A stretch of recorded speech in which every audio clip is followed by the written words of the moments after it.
Okay, so to start this project, I'm at the bandsaw. I'm using my 17-inch Grizzly G0513 bandsaw. I have a 3/4 inch Laguna Tools Resaw King carbide blade on here. I'm using a piece of veneer as a thickness gauge. Rather than buy one of those fancy jigs or make one, I'm just relying on the fence, and I have that set right there like that, and it's just barely hitting. This is about a half of a millimeter thick, maybe a little more, depending on where you measure it at. It's various thicknesses, but pretty pliable. And playing around, this is a couple pieces of koa that I ripped, and you can see what that looks like, and very pliable, as you can see. And we'll show you how we did that real quick.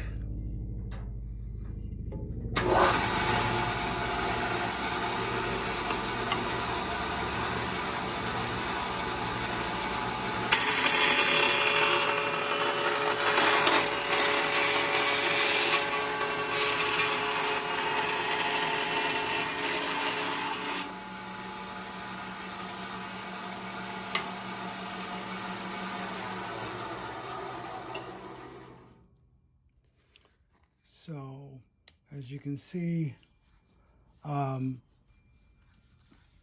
very nice and flexible.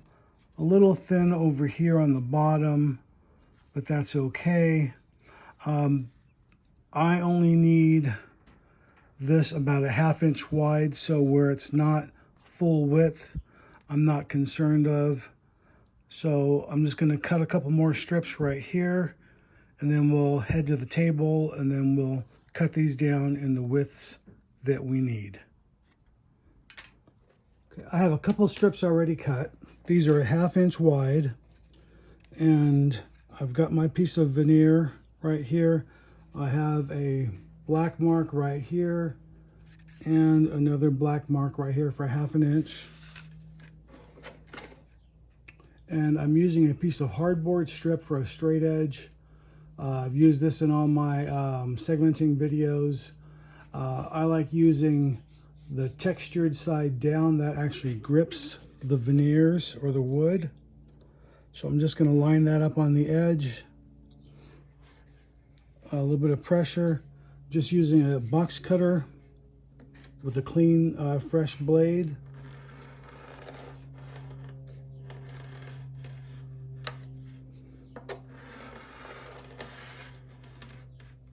Couple of passes, and there we go. Now we just need to soak this in hot water.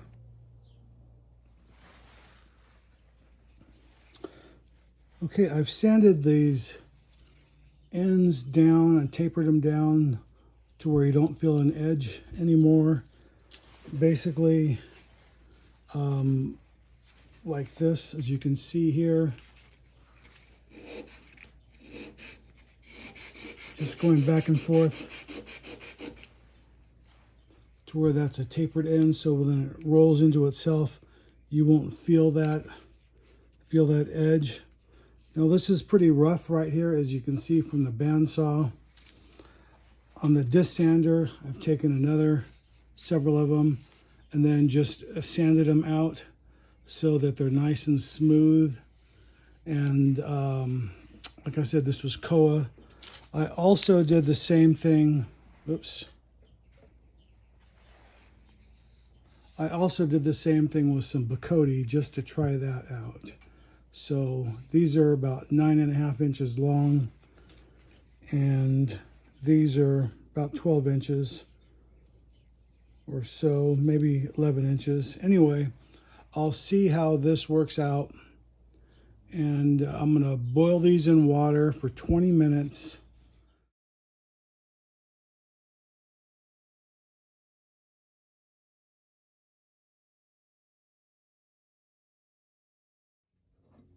As you can see, that water, it looks like tea now being boiled out. Just got that off the stove. It's still very hot. That's why I got these tongs.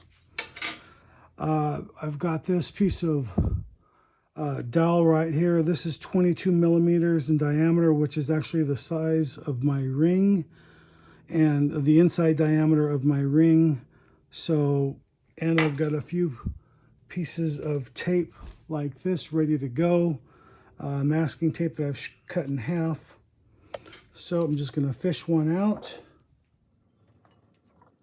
Okay, I've got a piece of Bacote here. Just drain off some of the excess water.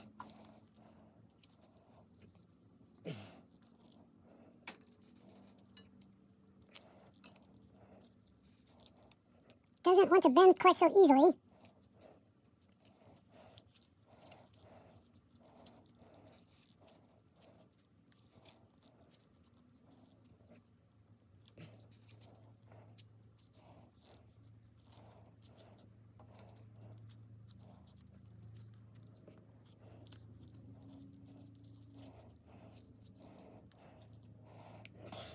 Set that out.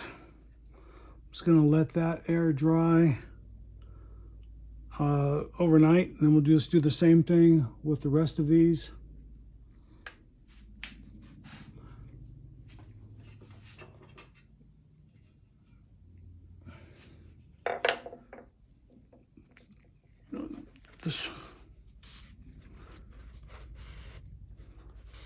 This one's a piece of koa.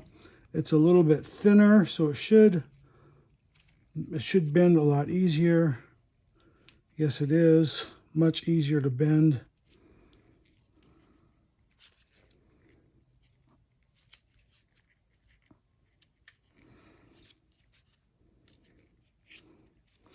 And you can really feel it change temperature very quickly.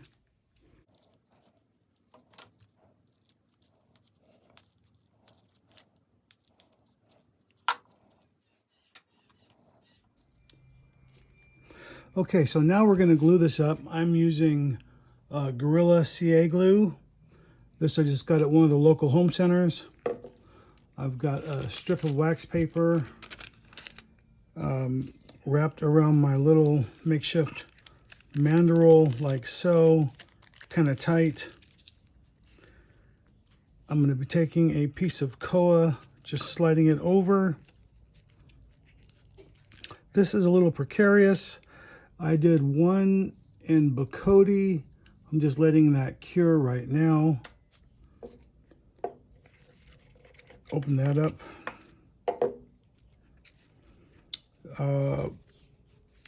The wax paper allows this to slide off a little bit easier. I need to kind of unroll this a little bit. Okay, now I just got to get some glue started right here.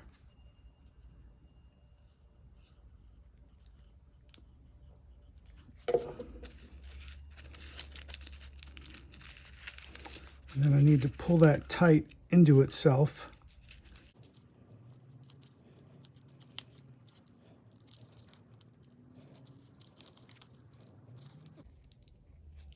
And keep it aligned.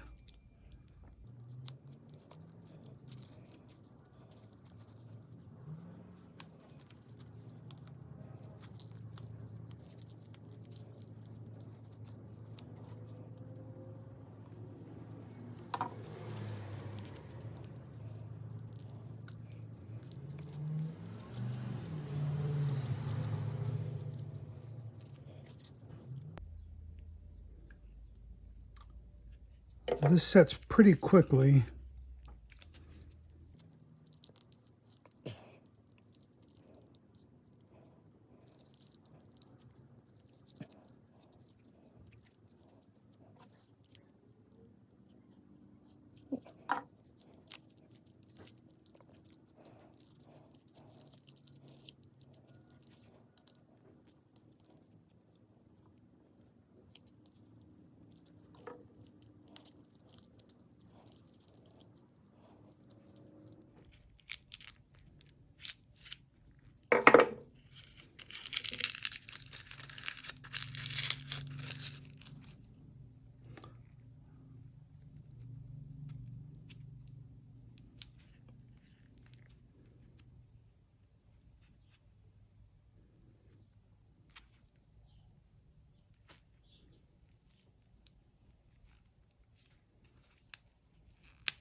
Now that these are dry, I've got a koa wood one and a Bacote wood one.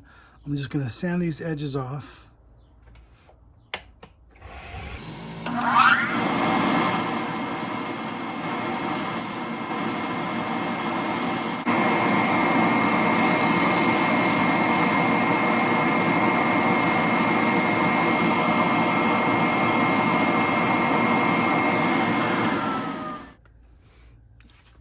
Okay, now I'm just going to use the parting tool, clean up the edge, flip it around, and then do the same thing on the other side.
So,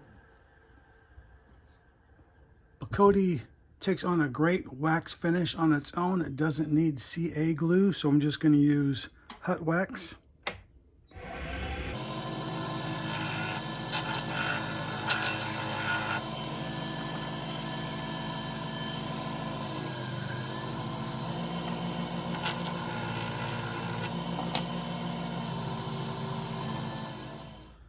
Well, that is really thin,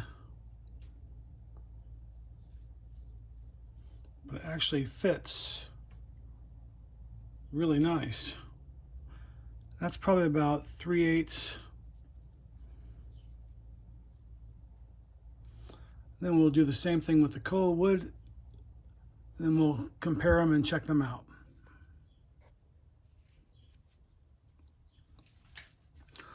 All right, so this second ring, which was koa, I started out, it was really thick, but it wasn't as round as it, or as thick and perfectly round as it could have been.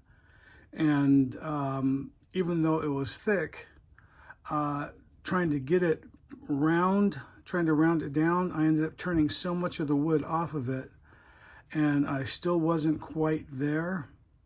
And you can see it's really squishy. So less than 1 millimeter thick, and 1 out of 2 isn't bad, I guess. So we're going to call this one a fail, and we'll stick with the Bacote ring, and then we'll practice this some more, and we'll come back for another one another time. Have a good day. Thanks for watching. Hey, this is Gabriel Castro. Thanks for watching my YouTube channel. You can click on the link right here and subscribe. You can watch a video series right here, or the latest video right here.